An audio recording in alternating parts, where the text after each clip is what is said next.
today's webinar is an AEP regional training, data training with Neil Kelly of the AEP office and Jay Wright of CASAS, and they'll be going over some data elements that we'll be using as a segue into the beginning of the year. If you have any questions, please be sure to post them in the chat pod throughout the duration of the webinar. Either Neil or Jay will address your questions, so please be sure to let them know if you have any questions. This webinar is being recorded and will be available on the California Adult Education website. I'll be sure to post the URL of where the webinar PowerPoints, so both versions will be posted as well as the recording. I'll let you know where those will be on the California Adult Education website. So if you have to step away for any reason or you would like to share these resources with someone else, you'll have access to them later on this afternoon. So again, I'm not seeing anyone with any technical difficulties, but if you do experience any technical difficulties throughout this webinar, either myself or Marjorie will be available to assist you. Now I will turn it over to Neil Kelly, who will get us started with today's webinar. Neil? Thank you, Veronica. Welcome, everyone. We had about 150, 160 people sign up. Right now we have about 60 in. That might go up. So we've got two of these webinars, one today and one on November 2nd. Today, I'll go over some of the general stuff that was in the beginning of the year letter that was sent out on Tuesday of this, or I think it was Monday or Tuesday. It was Tuesday of this week, which was yesterday. And hopefully most of you have received that. That's on the website under, and Veronica can post that link, but it's under Administrator, Reporting, Student Data Collection. It'll be the beginning of the year letter 1819. So that should have been in your email boxes this week. And today we'll have a special guest, an expert, Jay Wright. So the kind of the second half or 2/3 of this will be on TOPS Pro, AEBG or AEP summary tables, how to use that 17-18 data for your planning, how to extract it, how to look up different members and things like that. On November 2nd, we'll have a webinar, and our experts will be Randy Tillery from WestEd and Mark Green from RP Group, and they'll be on to. Excuse me, Neil. Yes. Hi, we have some of our participants are saying they can't hear you really well. So can you speak more into the microphone? Your volume is fading out just a little bit. Okay. Let's try it again. Better, Veronica? Is that better? It's still a little faint. Up top where your microphone is, let's adjust your bring your microphone volume up. Okay. So up top where the microphone is, you go to adjust microphone volume, and let's bring the dial up more, and then speak directly into the microphone. Put it on to 87. Is that better? That's much better. Thank you. Okay. Maybe I had it turned down because Jay's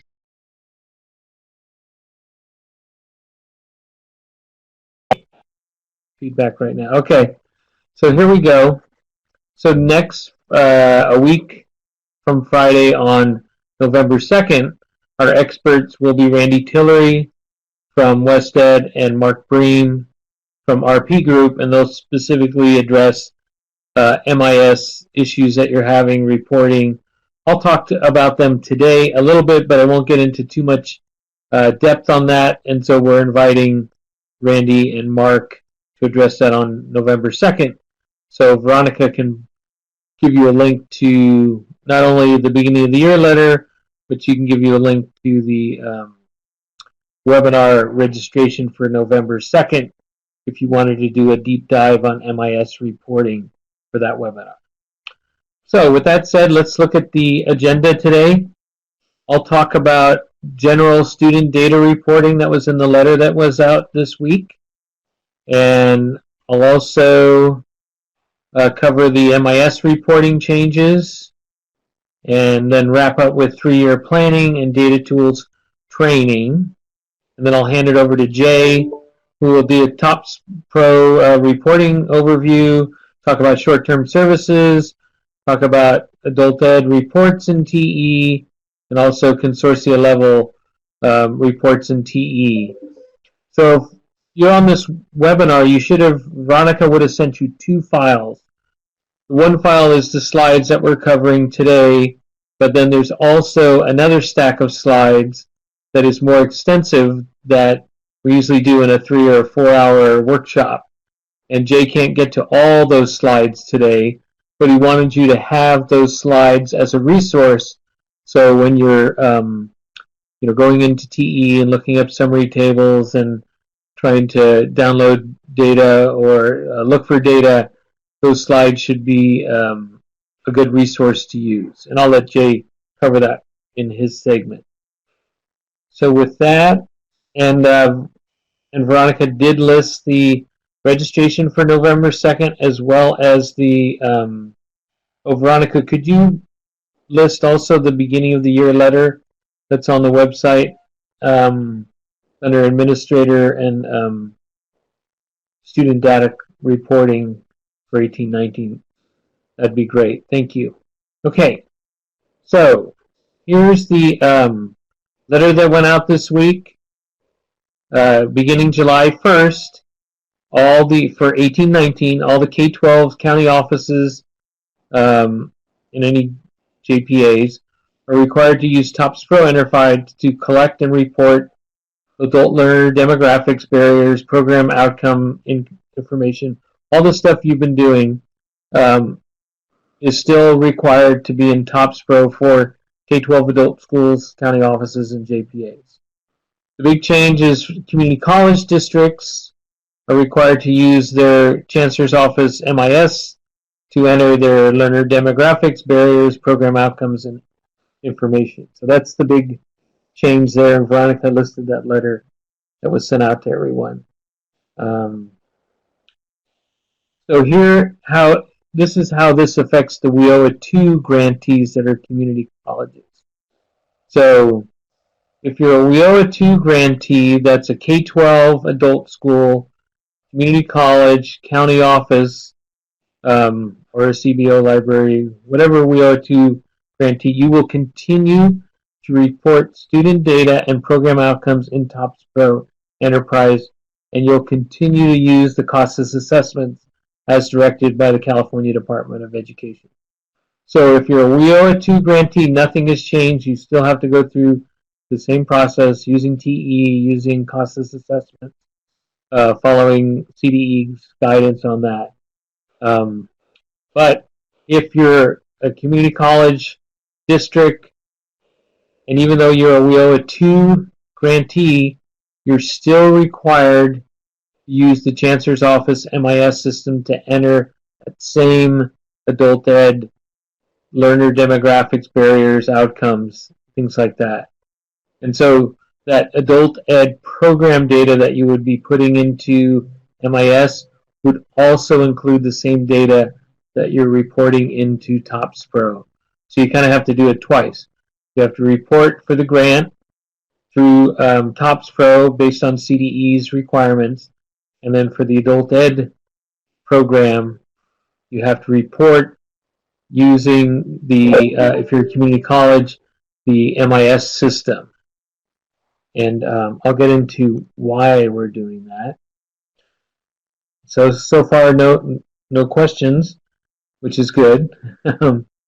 So the reason we're doing this and why you have to do it twice if you're a college is the new adult ed reporting requirements are part of the Vision for Success, specifically student success, which used to be simplified metrics. It's all part of the launch board. And so we're using MIS to enhance that launch board and will allow us to do the data matching as well as participate as one of the first programs in the student success metric dashboards, which used to be called simplified metrics. So colleges should collect and maintain complete student records, including all data elements required by the Chancellor's Office and their MIS system, regardless of what other reporting requirements they may have received related to other funding. So So here's the reason why. So the student success metrics they don't have a relationship with TOPS Pro or these other grants, like if you had Perkins or other programs, they can't do that, data pull or anything like that. And so when they do the student success metrics, it has to all come out of MIS. So that's the big problem with the colleges. That's why you have to report it twice if you're a WIOA 2 grantee. So moving right along, and we do see a question here from Maureen. If we are a community college and WIOA, we do not have to report CTE classes to WIOA, correct? So Maureen, unless you're doing some kind of IET class or something like that, we will let Jay answer that one. But CTE technically is not part of WIOA 2, but in integrated education and training, I'll let Jay kind of cover where that would fall and how you would be and what your responsibility is for reporting that. So Maureen, Jay will follow up with you on that. I'm going to move on to the next slide.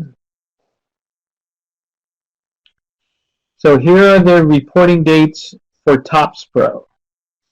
So if you're a K-12 county office JPA, the reporting dates for TOPS Pro haven't changed. It's still quarterly. First quarter is at the end of October. Second quarter is at the end of January. Third quarter at the end of April. Fourth quarter is always August 1st. And that's the final report. And you still, if you're an agency using a third-party attendance software, you must remember to export that from your system into TOPS Pro. So that's the same process that you've been doing if you have that, if you're doing a third-party export. Agencies are required to submit and email a PDF copy of their data integrity report. So just so it's clear, the data is submitted electronically to TOPS Pro. But the data integrity report must be emailed. So each quarter, you're electronically submitting this data, but then the follow-up is you've got to download your data integrity report and email that to CASAS, and that's in the letter as well. And Jay might cover that for a little bit, but nothing's changed there. That's the standard. So let's see. Jay answered Maureen's question, and Bill has some specific questions for Jay that he can answer when he's covering the tables. Terry says, would it not be more expedient to somehow link MIS with TOPS Pro? So in a perfect world, that would work, but with the student success and the simplified metrics, it just doesn't work that way. I mean, I'm going to cover this in a little bit, but we are using some of the TOPS Pro college data for educational functioning levels and measurable skill gain. But as far as pulling the data for student success initiative and vision for success, that's going to come out of MIS. So we are not the primary program in the community college system. And so I'm sure we could somehow link MIS to TOPS Pro, but it would probably cost a lot of money. And that's not how they envision it right now. So would be nice, but for now, it will have to come directly out of MIS. And let's see. Okay, so the rest of the questions Jay is answering, so I'll move on to the next slide. So on the reporting dates for MIS, so this is a little different than if you're reporting into TOPS Pro. So pay attention, you community college people. There's no separate reporting deadlines for data collected and entered into MIS. So these quarterly reporting dates in TOPS Pro do not apply in MIS. So don't get confused. Next week, don't try to download something from MIS and try to send it to TOPS Pro or do a third-party extract or export. Don't do any of that for MIS unless you're a WIOA 2 grantee. Colleges will submit their adult ed data through regular college uploads to the Chancellor's office. There is no separate submission of MIS data to the Chancellor's office for adult education students if you're in the adult ed program. The MIS reporting deadlines for non-credit student data will be part of the normal enrollment and registration process for all non-credit students. Can you hear me? Someone says they can't hear me. Veronica, is that okay? Okay, thank you.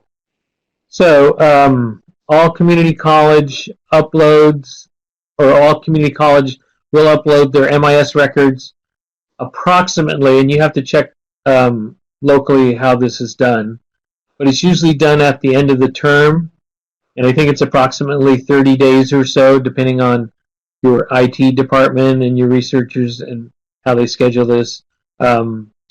Because colleges have different term dates, the actual submissions may vary, so that's something you might want to check on. But those are those submission dates. So it's after every term. I think there's 3 of them, but I would check with your MIS people locally to see what those actual term dates are and when they download that and send that to the Chancellor's office.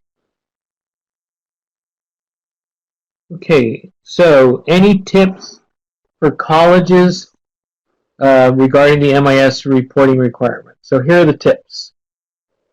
We suggest you review and validate your data in MIS just as you would for any other student, and work with your research office or your IT department for the best way to review that data. Work closely with your research or IT department on questions about data entry, data validation, cleanup, prior to submission to the Chancellor's office. There should be an existing, well-established process at your college.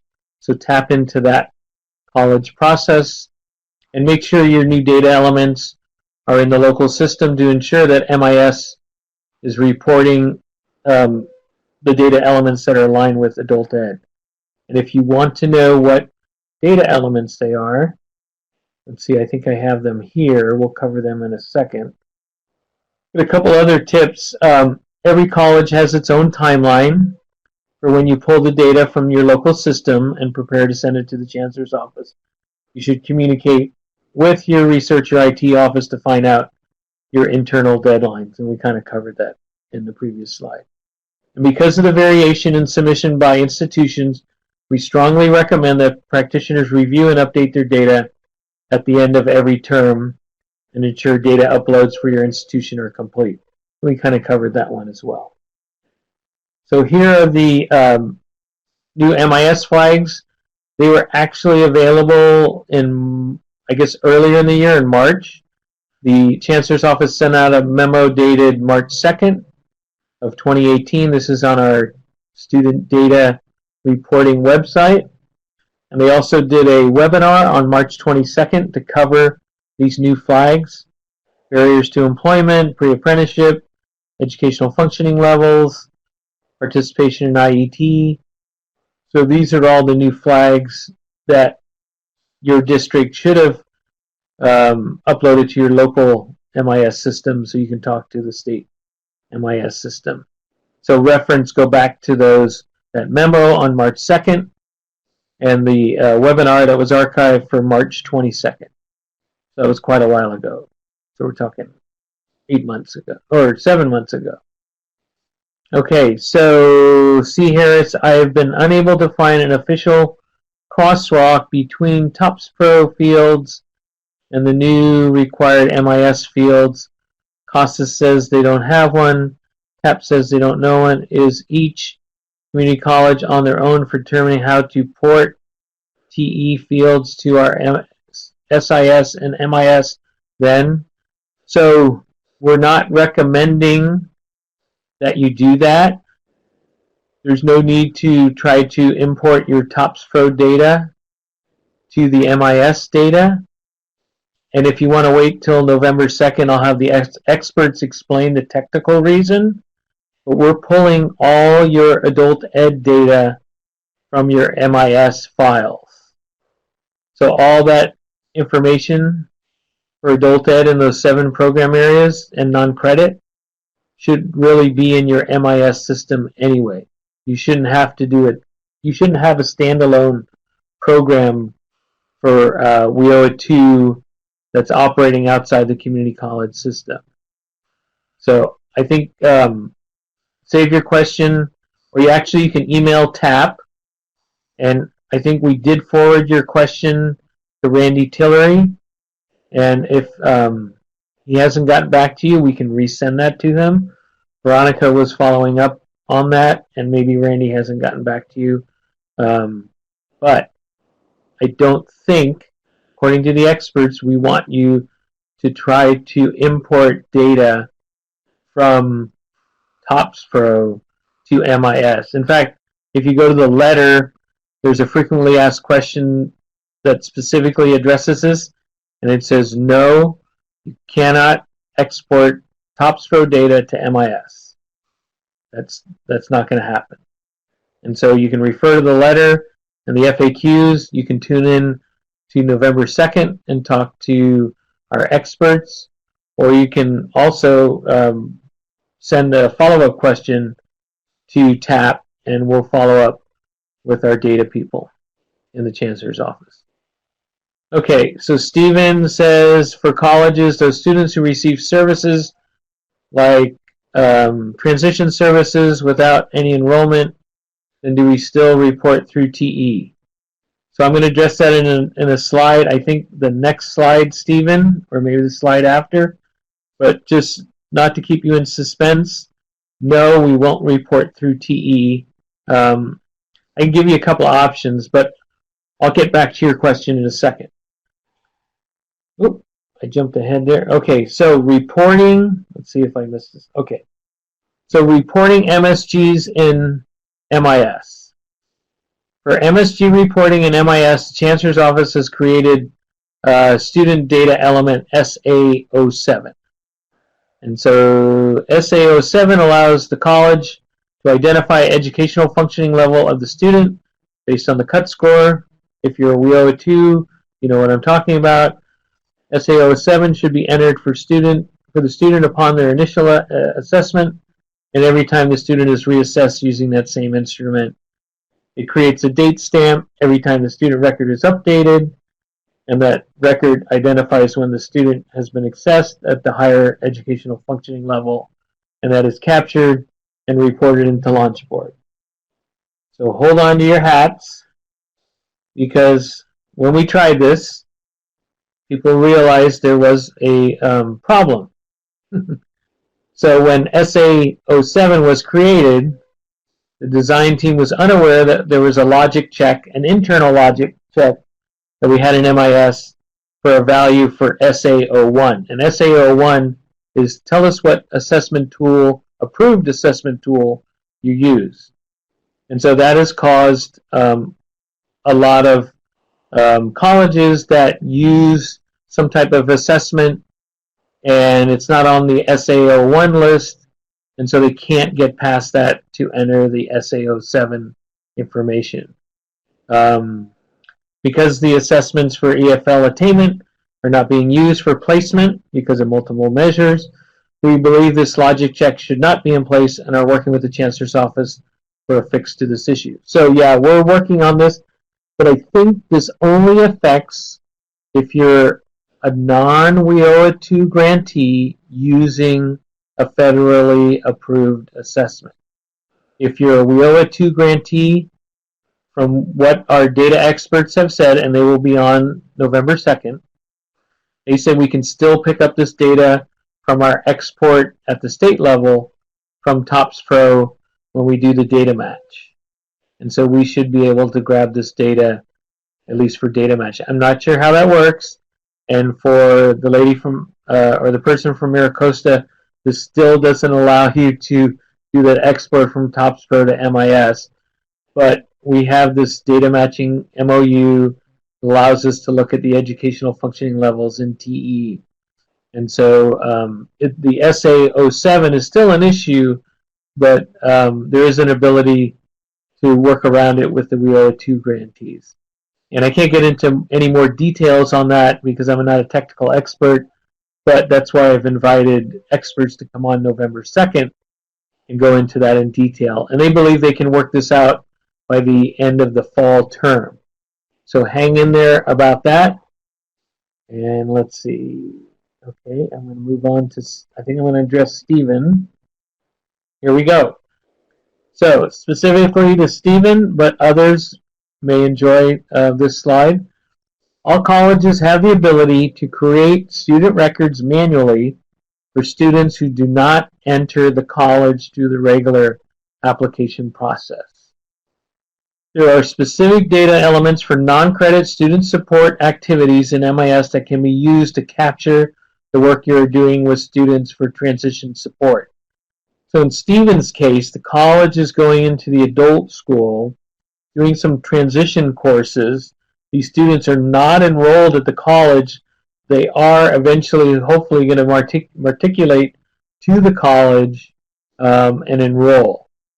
So the college is doing services, providing guidance, doing this transition assistance, but it's not getting entered into MIS. So our experts said there is a way that you can capture non-credit student support activities in MIS. It's similar to, I guess, what they did with student support services before it was all combined and the reporting was done away with.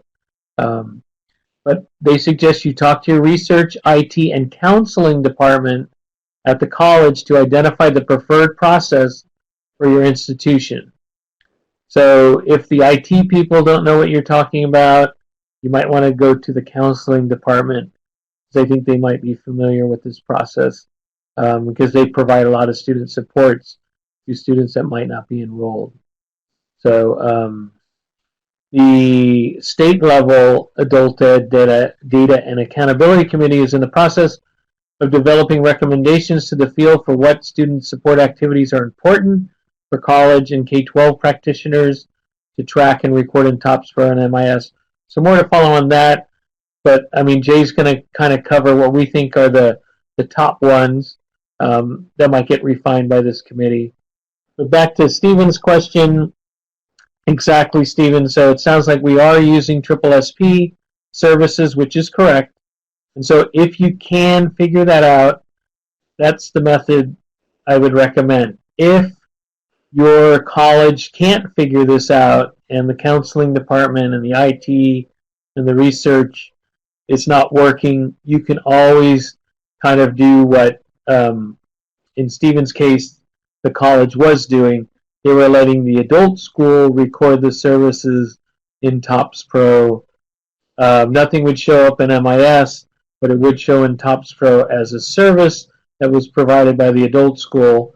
Now, that doesn't help us at the state level, and it won't get into Launch Board, but it would show on the adult school records that the college was providing some services, some transition service. It wouldn't specifically say college transition, it would say just transition services, but everybody in the consortia would know that the college is providing those transition services. So it's not a great solution. It doesn't show it in MIS.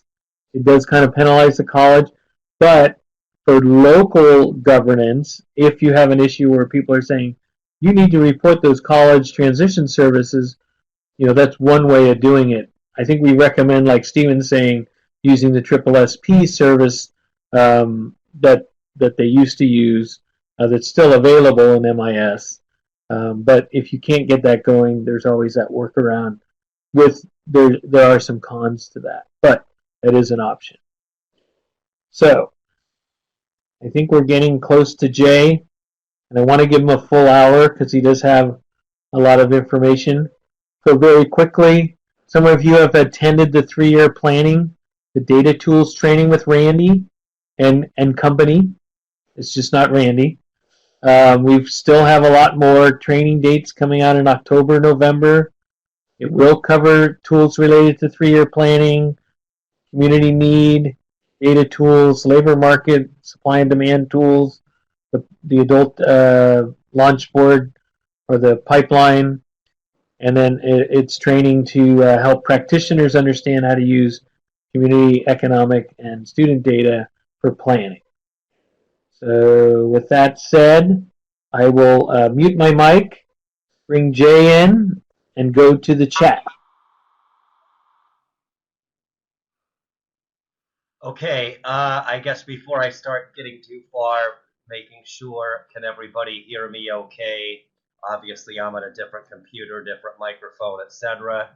So you're saying people are okay. I'm getting mixed feedback. Some are saying fine, some are saying not good. Okay, so everybody's saying it's okay. Okay, lots of mixed feedback. Okay, is this any better? Jay, I'll have you turn up the microphone as well, like Neil did. All right, I'll give that a try here and see if that.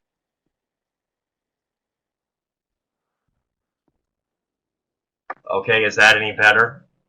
Much better. Thank you. Okay, all right, great. Okay, so everybody hears me fine. Okay, so the other little thing I'll do to qualify before I jump into all this is Neil's information was obviously new and exciting. You know, my information is the exact opposite. There's a couple points here that are a little bit new, but I'll just say the overwhelming majority of my stuff is definitely stuff that a lot of you have heard before. In a lot of your cases, a lot of you have heard this several times before. This slide that you see on your screen is a great example of that, obviously. These are the 6 areas of AB 104. We've been using this slide here for a good couple years now. You know, when we started AP, we had those 6 areas that the legislature stipulated: literacy, secondary, post-secondary, employment, wages, and transition. It's been very clear all along. So over the last couple years, we have identified some very specific outcomes under each of those 6 categories. This slide kind of gets it started by just showing those 6 areas and which specific outcomes fit under which of those 6 areas. Next. Next slide. Or am I changing it myself? I get. Okay, so this is another one that a lot of you have seen. You know, this is just a reference tool here. This is of the CASAS update record. Some of you use this, some of you obviously don't, but it's just a good reference to clearly indicate these marks. Over the last couple years, lots of you have been saying all over, you know, over and over. Sometimes it's hard to figure out what some of these titles mean. So this basically gives you those 6 areas of AB 104 at the bottom, color-coded into the 6 areas, and we've just color-coded our chart to show how we've aligned these outcomes. So for example, starting, you know, with an easy example in the upper left, you'll see get a job is indicated in blue. If you look at the legend at the bottom, blue is for employment outcomes, so not surprisingly, get a job is one of those that qualifies under the area of employment. What I did want to bring about, here was, you know, what's come up here in the last couple weeks, you know, something a little bit new maybe, is what I'm hearing from a lot of you is a lot of you have local data committees at the consortium level where you're all dutifully kind of trying to identify which outcomes are most important in your local community, at your local agencies, trying to come up with a uniform consortia-wide game plan for how to do that. So I'll say if that's what you're doing, obviously that's 125% terrific. What I'll just say, though, is when you're doing that planning, be sure that when you get to the mechanical issues of how you're going to align it, how you're going to be recording it, be sure to use this reference sheet. I've definitely heard some give me examples. You know, more commonly, I'll hear people complain about the discussions you're having locally aren't necessarily using these examples. But if you use examples that are not on this color-coded chart, then you definitely will not have those outcomes, you know, marked on the TEAP summary. So for an example I've used a couple times is there's one called Gain Computer Tech Skills. You can see that right in the middle of this slide. You can see that is not marked in any one of the 6 colors. So that's not saying it's not a great outcome. If a student gains that outcome, that's terrific, and you're certainly free to mark it. If so, that's great.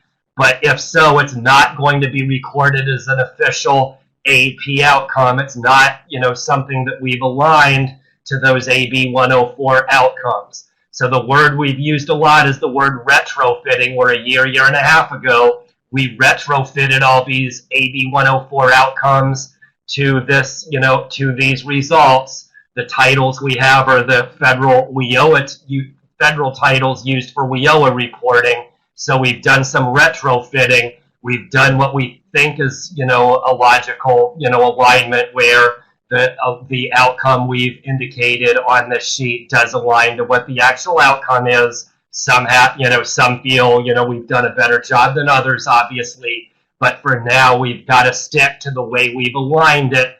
Obviously, if we make changes here, we're guaranteed to just shoot ourselves in the foot. So I realize some of these decisions may or may not be the perfect decision, but do be sure to align what you're doing locally to the way we have this aligned, on the update record in TE. So here's just the exact same information repeated in a different format. The first one was the update record. Here's an example straight from the TE software. So in this case, instead of providing color coding, we're using numeric codes here. We're using letter codes, just using a letter to denote one of those 6 areas. So just so you can see what's going on here in the slide, the actual TE screenshot is that middle screenshot. As you can see, that's the screenshot you're going to find by going to the Records, Students, Records menu in TE. So what we've done is shown you that full screenshot, and then we've blown up 2 portions of that screenshot. So on the bottom is a section called Education Results. That's the section that we blew up in the bottom part of the slide. There's also a section called Work Results. That's the section we blew up and put on the top part of the slide. We just blew up those 2 areas because those are the areas that obviously comprise the majority of AP outcomes. So we just blew them up so you could view it a little bit better on the screen. So here's yet a third, here's a third and final way, with basically the same information. This we've added a little more recently, but this is what I've referred to as the translation chart. So this basically gives you the area of AB 104 in the left-hand column. The middle column gives you the more specific name we have in AEP. Again, each category has a few different outcomes. So here's the specific title we've used in AEP to define that specific outcome. And then in the right-hand column is the WIOA or federal title we've used in TE. So if you're having trouble figuring out, hey, here's, connecting that AEP outcome with the title we have in TE, here's a spreadsheet that gives you all the possible outcomes and all the possible bubbles or check boxes you'll be encountering in TE. Okay, getting a little bit more to some specifics. We're not going to go over every single outcome, obviously, but again, kind of in the same vein as several trainings we've done over the last few months, there are definitely certain outcomes that tend to generate more questions than others. So starting with literacy gains, this whole section, it's split in the TE report. There's a lot of reasons why this one tends to gain more questions than others. So in literacy gains, primarily, we're, of course, talking about pre-post testing. That's what we're bringing up here at the top. You don't need to check box anything or bubble anything for that. That's going to be done automatically through all the pre and post testing you're doing with your students. There's also these other 4 outcomes that are part of literacy gains. So a little for the reporting, these other 4 do appear in a separate column from the pre-post gains. Just FYI, we'll get more into that here later. But all of these, for different reasons, have generated some questions. So starting with one that's generated the most number of questions here in the last month or so, this high school credits outcome. So I'll just have to admit, lots and lots and lots and lots of you have had questions on this high school credits outcome. So we have spent a lot of time here over the last month or so revisiting this one, because definitely the number who don't really understand this outcome is much, much higher than the number that do. So to be clear, this is a federal outcome. The feds call this outcome Carnegie units. That is Carnegie units being a standardized way of looking at high school credits. What we found out about a year ago is very, very few people use Carnegie units, so that was kind of a non-starter given that hardly anybody uses it. We did find, of course, that everybody does use high school credits, but at the same time, every district is a little bit different. More specifically, every district has a different number that's required for high school graduation. As long as every district is using a slightly different number, then using credits really isn't going to work well either. I'll just say there is a place in TE where you can input high school credits. In a lot of ways, that would be the most logical way to record this outcome. But again, every district is a little different in what's required for graduation, so that's not really going to work too well for this purpose. So in any case, what you see in the screenshot is kind of a workaround we have in TE using self-reported level, which is something that we have not really used for official federal reporting purposes since about 2009. So we're using this now as a way for this purpose, knowing that it's not interfering with the NRS tables and so on. So again, we're using the levels of ASE low and ASE high. ASE low from a federal point of view pertains to the 9th and 10th grade level. ASE high from a federal point of view refers to 11th and 12th grade. So the outcome is if the student makes enough gains through high school credits to progress from the 9th or 10th grade level at the beginning of the program year to the 11th or 12th grade level sometime later in the year. So an example I'll give is a number I have heard from a lot of agencies is 180 is a common number you've given me as a number that will graduate a student. So if your district requires 180 credits for graduation, then I'm saying 90 is your magic number because in your example, 90 would represent the halfway point. So for the sake of argument, if the student has below 90, you could consider them a 9th or 10th grade level student. If they're above 90, you could consider them an 11th or 12th grade level student. So if at the start of the year your student had 75 high school credits in my example, again, that is a number below 90, then at the beginning of the year you could mark ASE low to show that that's where the student was in terms of credits.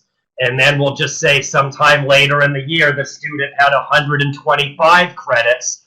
That's above 90, of course. So then once the student, was at the 11th or 12th grade level, you could go back and mark ASE high to show that they had made that progress through credits. So one more thing to bring up here is in AEP reporting for WIOA 2 payment points and for the NRS federal tables, this is an either-or proposition related to pre-post testing. That is, a student can get a gain through pre-post testing or they can get a gain through high school credits, but never both. That's because at the federal level, they're really using this for high school diploma students who might be testing high with CASAS testing or with other standardized systems. A common issue with CASAS and other publishers is you'll get those high school diploma students that in CASAS maybe pre-test at 255 or something like that. That is, their level of performance is already kind of too high to be given a gain, using NRS levels and so on. So the feds know that, so they introduced this as kind of an alternative for those high school diploma students that may already be scoring high, may have a difficult time, if not an impossible time, of being able to show these gains through standardized testing. So as a way to still be able to show that these students are making progress toward their ultimate goal, we have this high school credits outcome. So yeah, if you're, okay, got you, Estella. It sounds like you're answering your own question. Okay, it looks like there's no questions here. I probably ought to move on. I spent a lot of time on that one. Sorry there. So we also have, under the literacy gains, these CTE outcomes. That is, we have the measurable skills gains related to literacy gains. So like we've been saying for a while, those two outcomes are called occupational skills gain and workforce prep milestone. So the big issue that came up last year is, well, okay, we've got these outcomes, that's great, but what the heck is the difference? So for reporting purposes, here's the same general information we've been giving. I'm going to go forward here and then I'll double back here because I'm right here with it, is that occupational skills gain is what you use to suggest accomplishment of a portion of a longer term program, whereas you're marking that workforce prep milestone for completion of a shorter term program.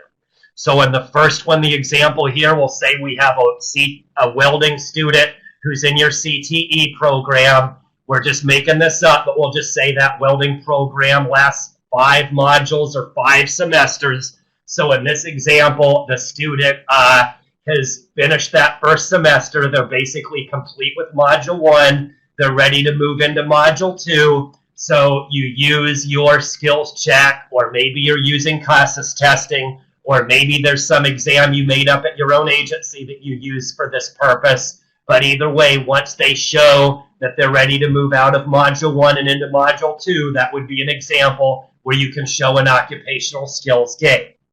On the other hand, for workforce prep milestone, the example is, we'll say they enrolled in a 15-hour class on job search strategies. So in this case, it's something short and sweet. So as long as they just finish that 15-hour class, it's something real short. You know, it's not certifying them to do anything necessarily, but as long as they do complete the class, there's a short-term outcome. So that would be a situation where you would work workforce prep milestone to show that they got that shorter-term outcome. Moving back to that first slide, sorry, I'm shuffling back and forth, but a big change here that we've added to this, and again, it's not necessarily anything that there's any teeth in right now, but I'll just say it's something that we're definitely recommending now, is that when you do occupational skills gain, we're saying there should be passage of some kind of an exam. For now, there's nothing specific that says what that exam needs to entail, or there's certainly nothing that says it needs to be any specific kind of exam. So again, some of you might use CASAS testing for this. Some of you might have your own, testing that you use in your local program. Some of you might say a written exam isn't quite appropriate for welding or HVAC. It's better to do a skills check. If so, fine. But you should be giving some kind of exam to document the fact that that student really is ready to move from, Module 1 to Module 2, to relate it to my example. We're starting to emphasize this because in WIOA 1 land, obviously these type of outcomes are what they're measuring a lot. And the big issue they have is they say you must be able to show that the student did some kind of exam. Similarly, they're not saying it has to be a specific, they're not identifying a specific exam that you're required to give, but they are definitely saying there should be some kind of exam associated with these kind of gains. The MSG that WIOA 1 uses is called skills progression. So in their definition of skills progression, they're saying, yeah, there needs to be passage of exam. We're really working harder to align both WIOA 2 and AP to what they're doing in Title I. So one thing we did find where we needed to tighten that up a little bit is by adding the fact that there should be an exam. Okay, and Neil added that as well. So I'm going to go ahead and move on from this one. I don't see any questions on this, so I'll move on. So the next slide here has to do with post-secondary. So one question is what we just talked about, where we have those 2 MSGs for Career Tech Ed, and the question, of course, is what the heck is the difference between the 2 outcomes? Then there's a similar question that says, well, okay, we understand these measurable skill gains, but how do the measurable skill gains relate to these outcomes that we stipulated for post-secondary? So to be clear, on the post-secondary category for AB 104, a lot of those similarly apply to Career Tech Ed. So what we're saying here is, if you're doing partial completion of something longer term, that's the occupational skills gain, that's an MSG. If they complete something shorter term, that's a workforce prep milestone, that's also an MSG. On the other hand, if the student completes that longer term program, so back to the welding example, if they just complete Module 1 and they're ready to move into Module 2, that would be a measurable skills gain, or in this case, an occupational skills gain. If, on the other hand, they're completing Module 5 of 5, they're basically all done with their career tech ed program now, and they're going to get that, official certificate or license that certifies them to be a welder in the state of California, then that's where it rises to the level of post-secondary. You might say that's not just a way to carve out something to show the student is doing a good job once they're finished with it.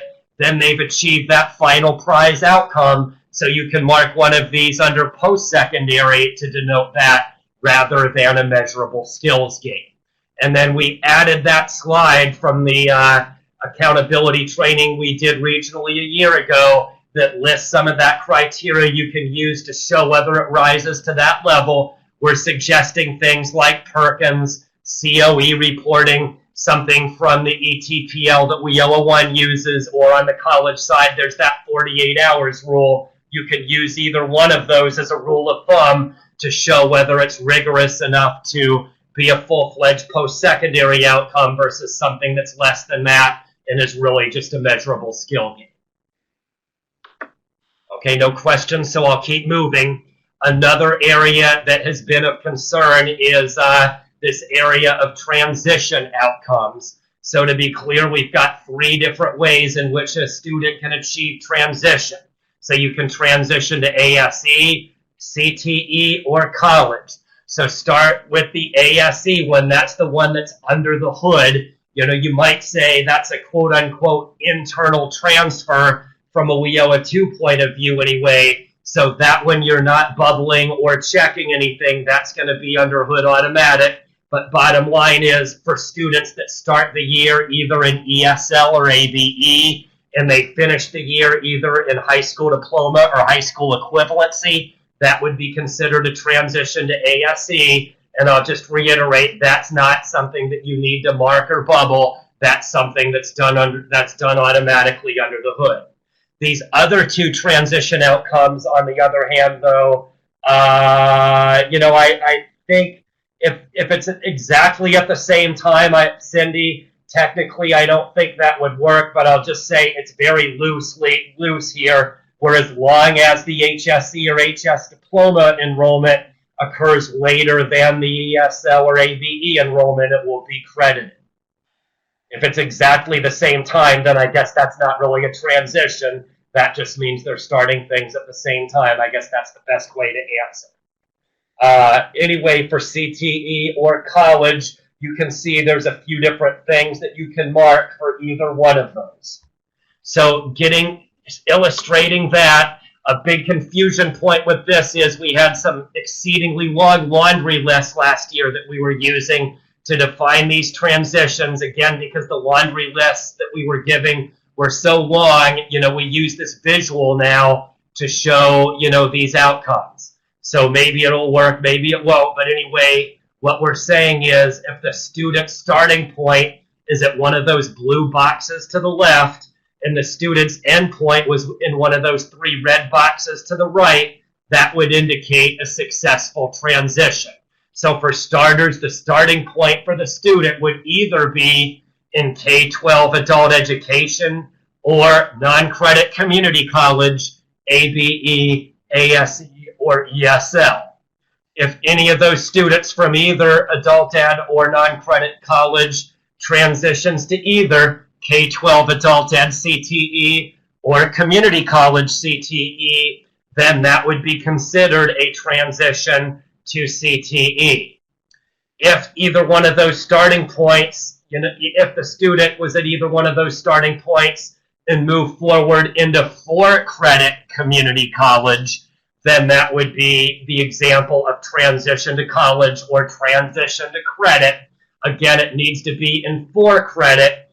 And if it's just K-12 to non-credit, that would be more of a quote-unquote lateral transfer. So we're only looking at those that are moving into 4-credit, not non-credit, for it to be an actual transitions outcome.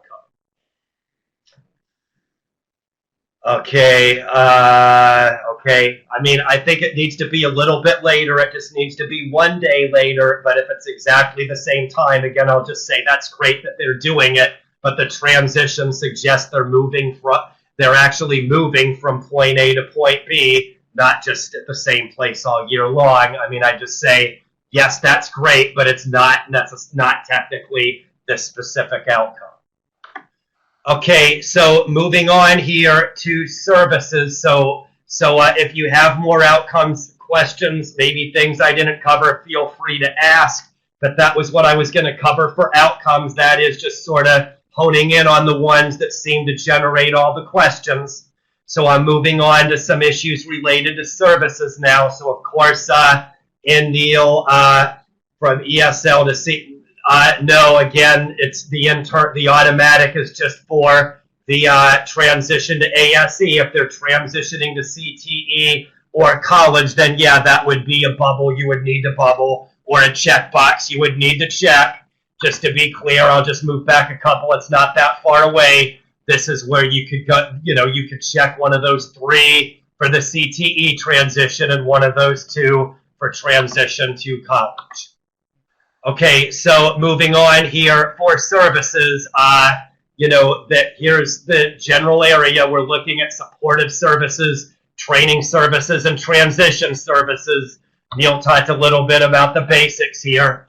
I'm kind of coming out of left field right away. Sorry about this, but getting into a specific example, I know this is a little bit awkward coming with such a detailed example, but I'll just say this does represent what I'll say is the most common question related to services here. Is the question for services has come in more specific to that AEP summary report.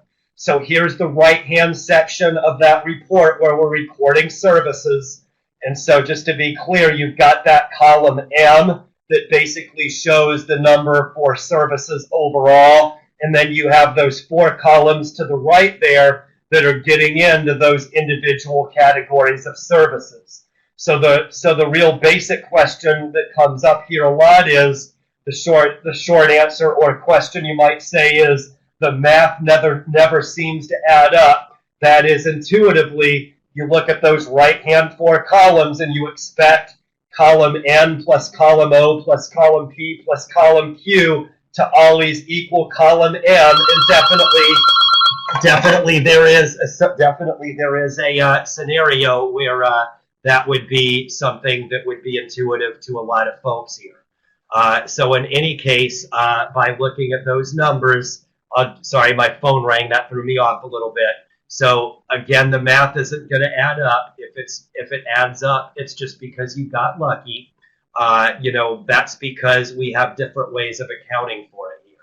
For column M, we basically are looking at counting students. For those other columns, we're looking at counting services. So the example we have here is, let's say a student receives short-term services in both transportation and childcare.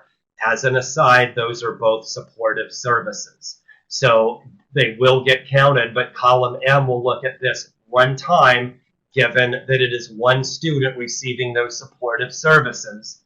Column N will count this 2 times, given that it's 2 different services. So you might say, in one case, we're saying tomato, and the other way we're saying tomato, yet we're basically doing it so you can kind of have it both ways. There are reasons, why one logic kind of makes more sense, and other reasons why people would kind of like it the other way. So we're just doing it both ways. So depending on what makes the most sense for your consortium or your agency, you have both of those counts available. Okay, I'm not seeing any questions on that one, so I'll go ahead and keep moving. Okay, here's just a mechanical. With services, people are saying they're a lot more likely to just enter it directly into TE rather than doing any kind of bubbling and scanning or doing any kind of importing or whatever. So if so, this corresponds to going to records, students in program years.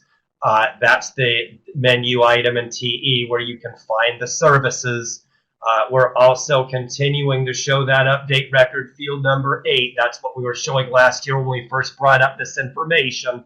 I'll just say if you use update record field 8, that will continue to be okay. Although I'll say using the update record will only give you those generic services. You can see you can mark the correct category here by using that field, but you can't get specific. So the question there is, by bubbling that generic service on update field 8, there's an option under each of those 3 categories that will just be something like other recorded service or something like that. To answer that question, that's exactly where it will go in TE. So I'll just reiterate, if you want to keep it generic, that's fine. That will basically meet the requirement and get it documented in the reports where it needs to be. Although most of you are saying, yeah, you want to be more specific, you definitely are saying you want to record exactly what service is provided. If so, then yeah, you do need to be sure to mark it in TE rather than doing the bubbling and scanning option.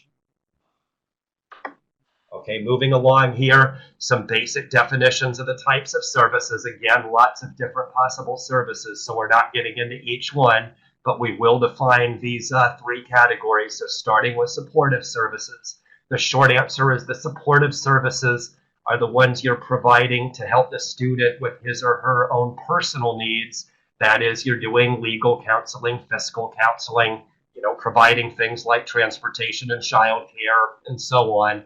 That is, you're providing support to that student to help that student, to address his or her own personal needs to make that student better able to succeed in adult education programs. Next, we have training services. That would be more along the lines of, those short-term services related to OSHA or CPR training, things like that. That is those short, 2 or 3 hour trainings you might be offering as a community service and so on. Those would be training services. You can see a big list here relating to employment, providing extra skills that might make you more employable, responding to local priorities and so on. Those would all be example of training services. And then I'll say transition services are very similar to training services, but they tend to differ a little bit, and they focus more specifically on things that directly transition that student to post-secondary, directly to a job, enrolling in college, and so on. I'll just say probably from a student or agency perspective, transition services look a lot like training services. That's what it kind of seems to me, and based on questions, that seems that way, but it's a different category because this is looking more specifically at those transition outcomes we're tracking in AEP, and they're also doing at the federal level. Okay, and then here's a chart that basically links those services to outcomes, a little less elaborate, but we have those 6 areas of AB 104 for outcomes. So here's, the 3 different categories of services with a short laundry list of examples for each one. I would just say, sure, Janice, as long as you're consistent, I think that's fine. As long as you can document that, hey, that's time that you, the agency, are spending on that student, you're giving them something or something instead of nothing, then yes, that could count as a service.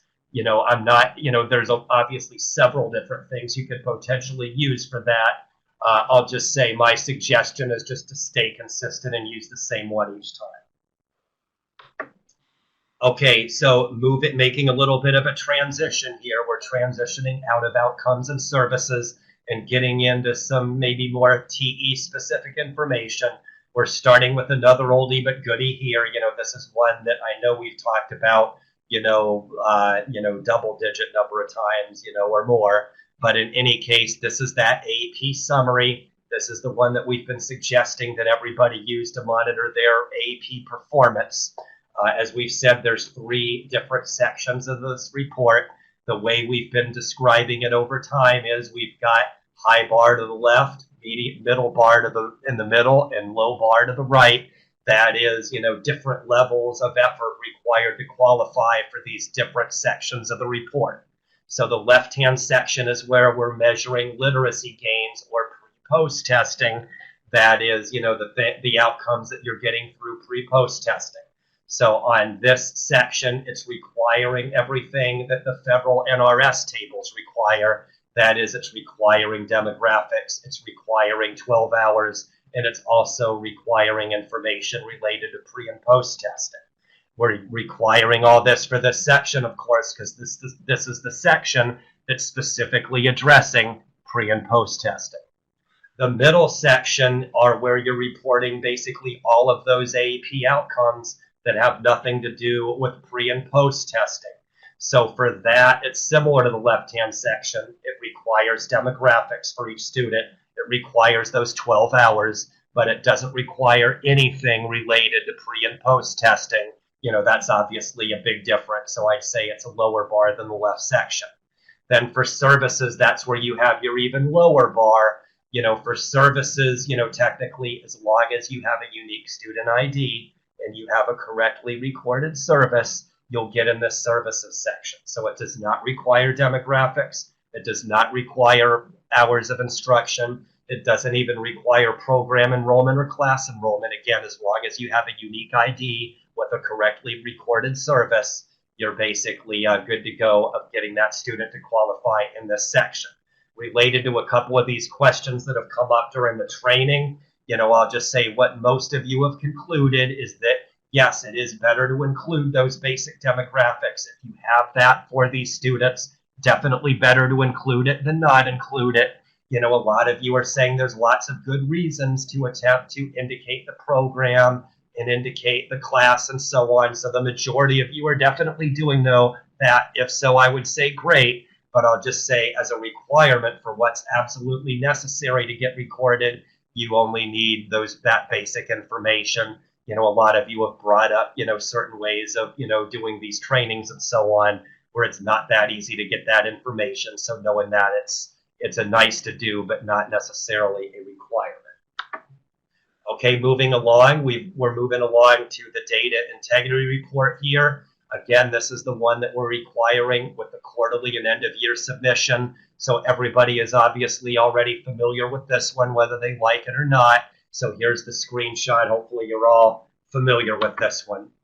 The detail-oriented slide from the DIR that I wanted to be absolutely sure to include is, probably the busiest, most annoying one.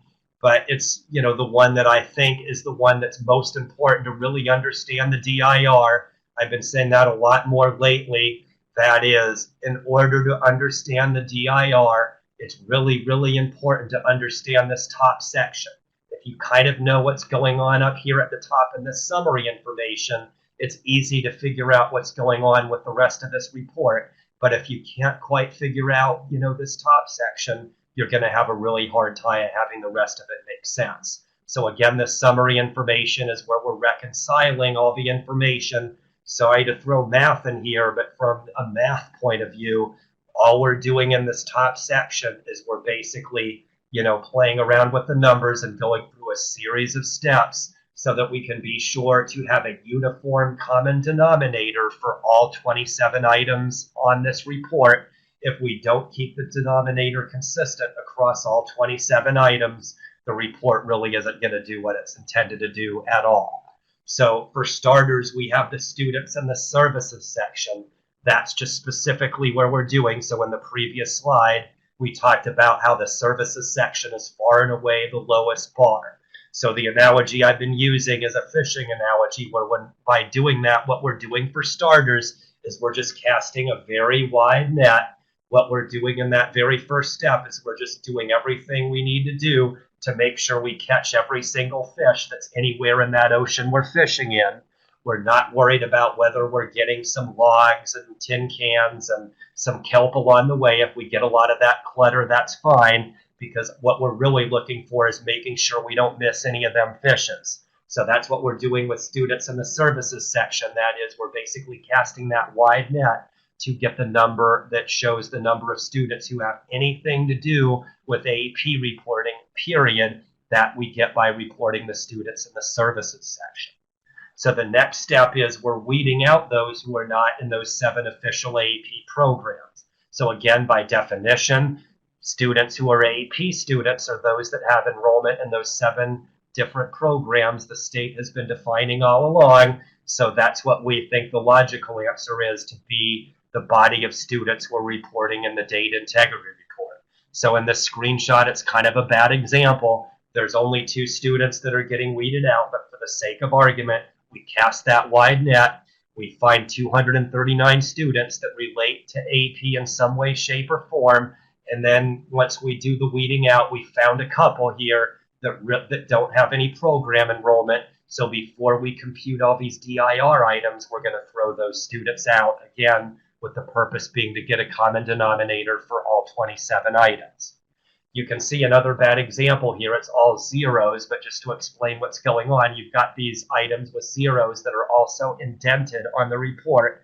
They're indented to just so that's kind of some follow-up activity that we're doing as we're weeding out those students that don't really fit into this report. So you can see we have the 5 or 6 different rows, all zeros here in this example, but what basically we're doing here is as we're weeding out the students that don't really belong in this report, is you might say TE is taking a little bit of time to stop and smell the coffee as it's doing that.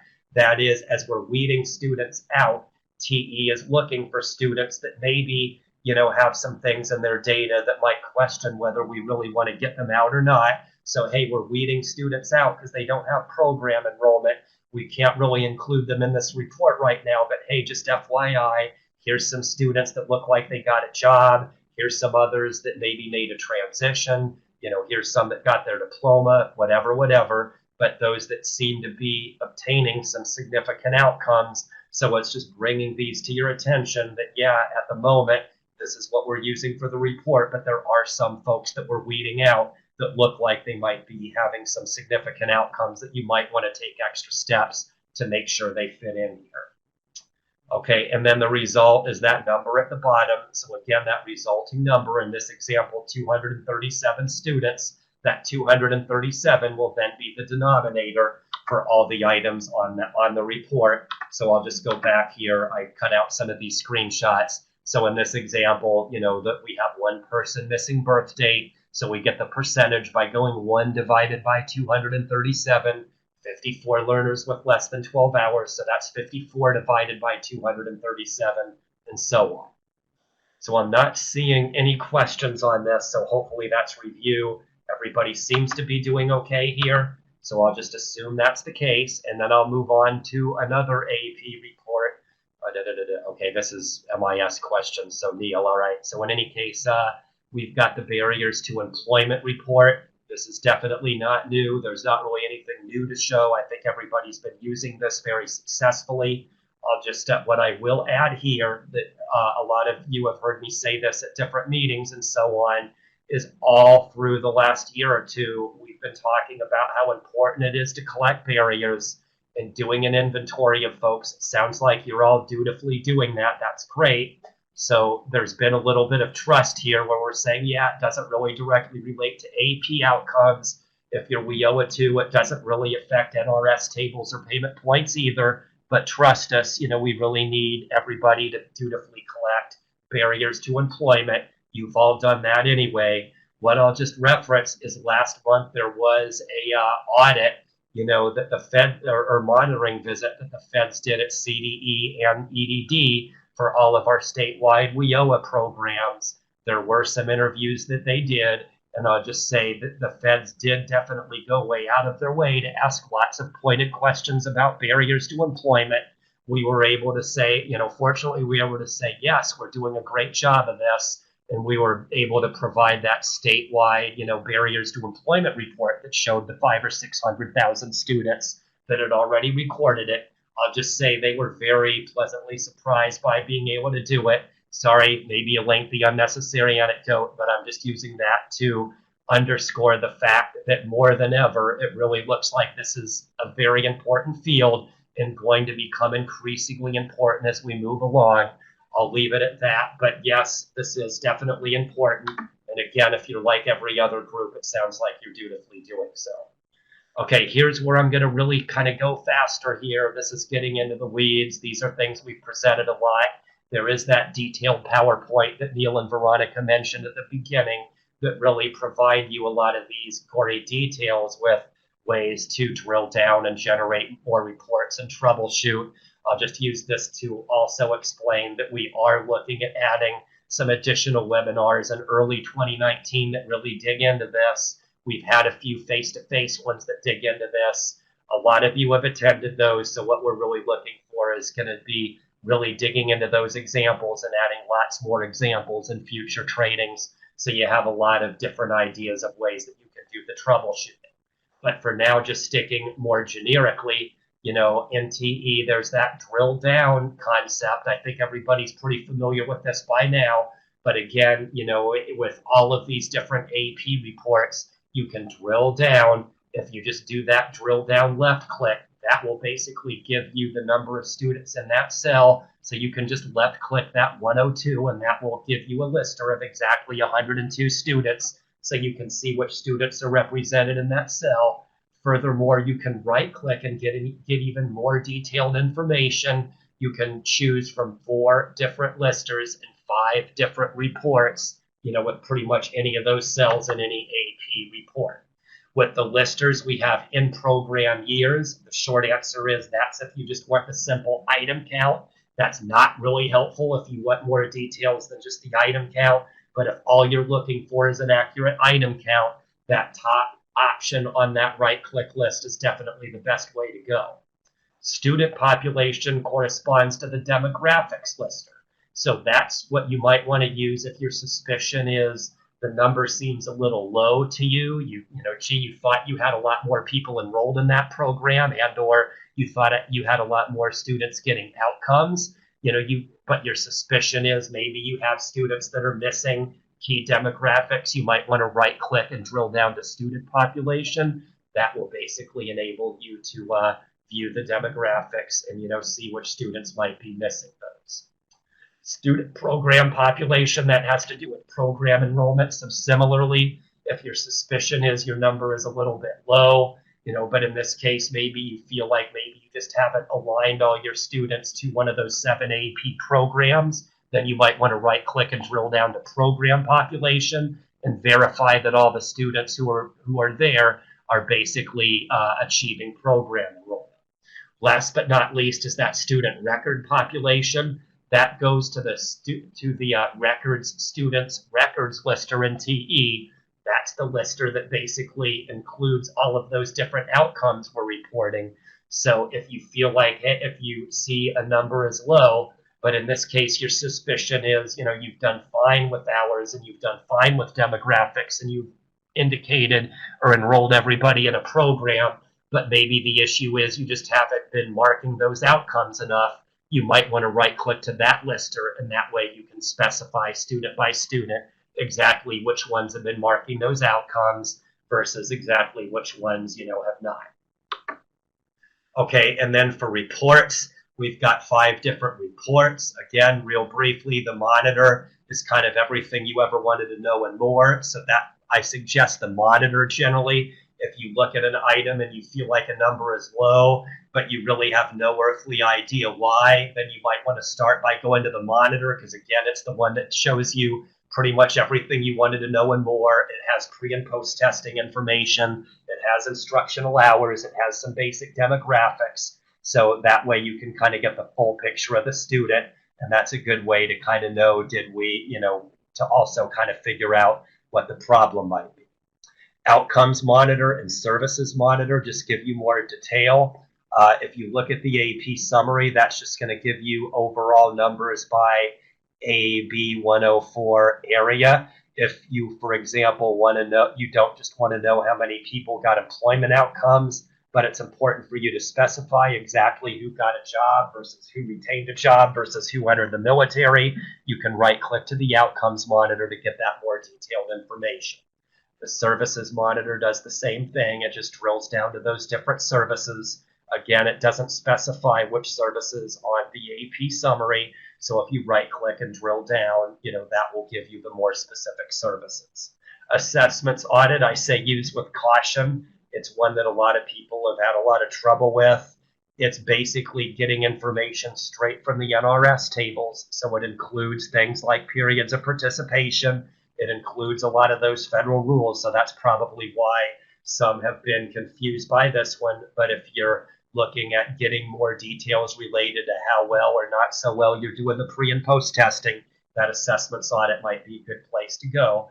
And then you can also right click and generate the DIR for a subset of students.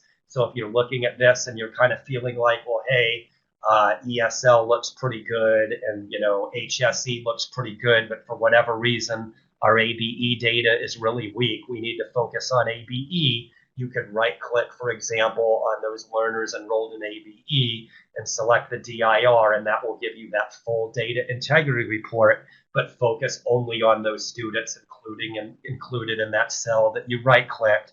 So that gives you all of those tools you have in the DIR for a subset of your population. If you're focusing on specific students, that can be helpful.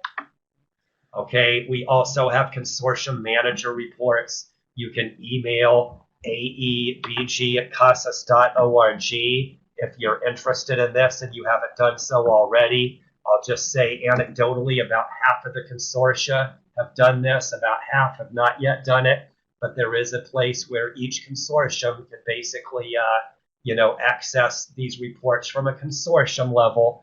The bad news is it does not allow the drill down. We went out of our way to make sure only the agency level people can do the drill down. But what the consortium manager report will do is it will allow you to, compare and contrast. That is, it will give you results for all the agencies in your consortium. That is the sort of thing that is the sort of thing you would want to do as the consortium manager. Okay, here's just a snippet of what you can get from those consortium reports. Here's the demographic summary, and here's a little bit better detailed view. The short answer, it was in that screenshot I showed a minute ago, sorry, is you can do the demographic summary, you can do the AEP summary, or you can do barriers to employment. Those are the ones we have available at the consortium level for now. The ones that we've been showcasing the most are the demographic summary, just because it looks the niftiest. This is where we've basically gotten it to align side by side. So here's an example that we purposefully selected that's a very large consortium, 12 or 13 agencies in this consortium. We selected this one to show even if you are kind of busy, and you've got a lot of agencies at your consortium, this is just showing you can still get that consortium-wide view. And here's the gory details where you can look and get an item count and percentage for each agency. And then there's the gray columns over to the right that enable you to compare that agency with the consortium overall. And I'll just say that's the last slide. As Neil said and I said, there's another PowerPoint that has way more information than this. So you can download either PowerPoint. I'll just say that the way more information is stuff that we've definitely presented, around and about a few times already. So the longer PowerPoint isn't really anything new either, but it obviously contains a lot more of those troubleshooting examples you can use at both the agency and the consortium level. And I'll just say, if you download that, please do take a look at that. If you're really interested in that, what we are really looking for is we do have a few agency and consortium examples in that PowerPoint. We're definitely interested in hearing more specific examples from agencies and consortia. So I'll just say, if there are these troubleshooting issues that have been giving you lots of trouble, please let me know, and we'll definitely consider using those in examples in future trainings. I'll just say, from my perspective, this does seem like the big area where we really need to go. By now, people are starting to get these basic definitions of outcomes and services, but the whole troubleshooting on how to make your numbers better and being able to decipher what these different numbers mean, that's definitely where I think people still are, having trouble. So that's what we're really looking at emphasizing here and training over the second half of this program year and so on. And with that, it's 2:55. I think that's all I really have. I don't see any questions, so I'll go ahead and pass it back to Veronica.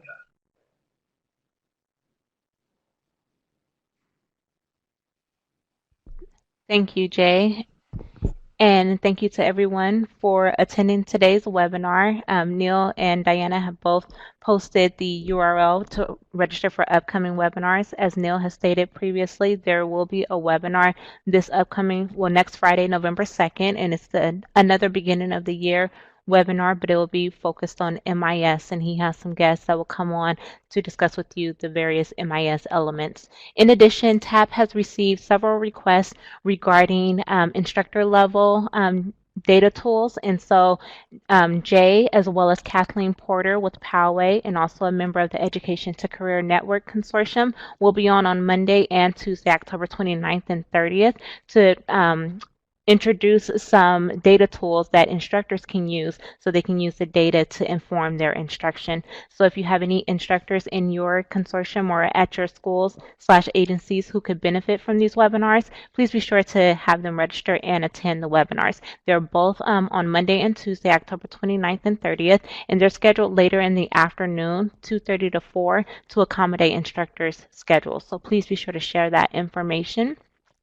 And I will close the webinar at this time, and when I do, Veronica, Neil, you have something to I say? just added one thing to add. So if you wanted to get more of Jay and Neil, Jay and I will be presenting on November 8th at Mount San Antonio College at the ACE event. That's an all-day event. We will also be at the Riverside Professional Development event in the morning of November 16th. That's a Friday. And we'll be appearing that evening at the CCAE South event, I think at 3 or 4 o'clock in Palm Springs. So for those of you in Southern California, you do have some opportunities on the 8th and the 16th.